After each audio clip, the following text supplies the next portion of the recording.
A high-profile research and practice forum, Blockchain, dialogue between business and authorities, was held in Moscow on April 13, 2017. The event was initiated by the Russian State Duma and Boris Titov, the Entrepreneurs Rights Commissioner for the Russian president. PLC Group AG and one of its founders, Maxim Bederov, represented the interest of major international players. Sharing his experiences of operating businesses in the crypto industry, he covered key issues facing the companies and explained how PLC Group AG had managed to resolve them. Good afternoon. There is no need to explain to anyone in this audience what Bitcoin stands for. Everybody knows about it, and it is very popular. But in spite of this, there is a feeling that it is something routine.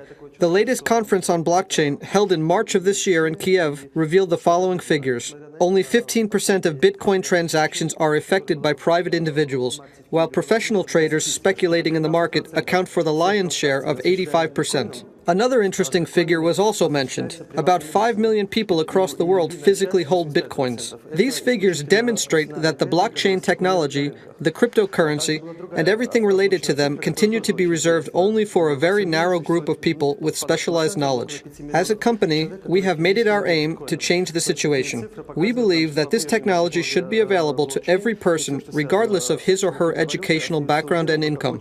On the road to this objective, we had to address a whole array of legal issues. When we enter a new country, specifically Russia, we line up a group of experts to analyze a legal basis for our company's operations. And here are some issues we have faced. As we have already heard today, what is a Bitcoin? We cannot arrange legal sales of Bitcoins in the territory of the Russian Federation today. For this reason, we had to package our coins in another online product, to which crypto coins are attached as bonuses, so the other online product will be sold. We have faced a very unfriendly banking environment, for most banks view what crypto companies are doing as a kind of soap bubble. So we cannot open a conventional bank account either in Europe or in Russia, specifying transactions in crypto coins as our line of business. This is precisely why we had to get a license from the European Payment Institution, though our business model did not originally provide for such a move. That is, we had to become a mini bank in order to offer our users a certain financial infrastructure.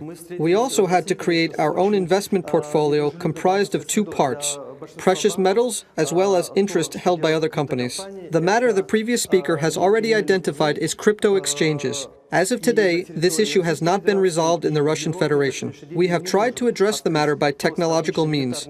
We have created our own decentralized exchange based on blockchain. We have all the resources for this today, but given the imperfect legal basis, we cannot launch it now. Another issue is payments by crypto coins. Today, you cannot come to a store and pay for goods and services by crypto coins. That is why we started to search for a technical solution to a legal issue. Specifically, we have set up our own online shop where crypto coins are exchanged for fiat money.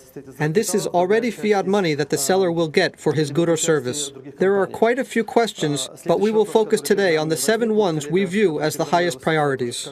The taxation issue has not been resolved so far. Security of identification, which is of utmost importance for us, and definitely which laws apply to us as an issuer company.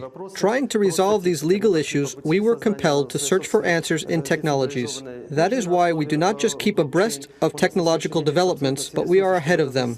For example, our experts have developed safe crypto wallets, wallets that function in an offline environment, which give you the opportunity to pay by coins without an internet connection. Technologies have also been developed enabling the storage of a private key in one's own phone, but not outside servers. And here is the way we see the crypto industry market today. We need to design a very complex technological infrastructure and a highly complex financial infrastructure in order to comply with legislation.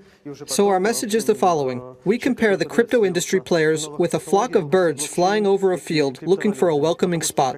And the birds will descend where they find such a friendly spot. And this will mean investments, workplaces, a fast-growing industry, and so on. Under the existing conditions, we had to set up a foreign company. This is the way it has worked out, but we believe that if Russia creates a welcoming framework, it can become the flagship and an entire armada of new blockchain and cryptocurrency technologies will follow. Because, as I have already mentioned, we have a rather objective picture of laws in various jurisdictions, all of them are at approximately the same level, and Russia could assume the flagship functions in order to lead everyone.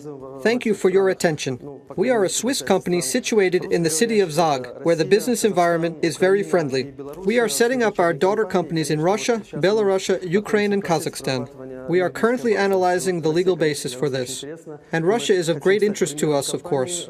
We want to show that one can and should work in Russia. We want to set an example and become such a company. Of course, it would be great if the appropriate legal framework were in place.